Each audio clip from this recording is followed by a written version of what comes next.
વડોદરાના અકોટામાં પોલીસે bogus doctor તરીકે ક્લિનિક ચલાવતા પશ્ચિમ બંગાળના બિસ્વજીત હાલદારની ધરપકડ કરી છે।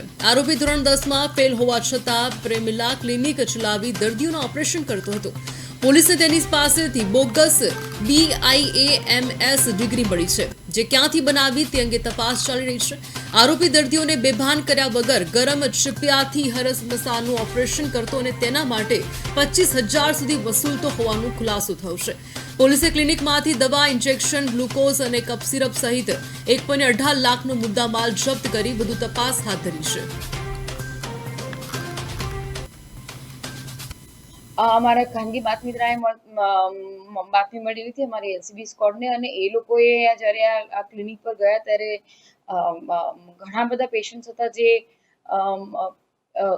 એમના ઓપરેશન્સ પણ થઈ રહ્યા હતા। 25,000માં કોઈ મસાનું ઓપરેશન થઈ રહ્યું હતું, પણ મસામાં એ લોકો માત્ર બેહોશ કર્યા વગર ગરમ ચીપીઓ લગાડી રહ્યા હતા। તો આમ જોઈએ તો એ લોકોના જીવનને જોખમમાં મૂકી રહ્યા હતા। એ બધી ઘણી માહિતી ધ્યાને આવતા તરત અમે લોકો રેડ કરી।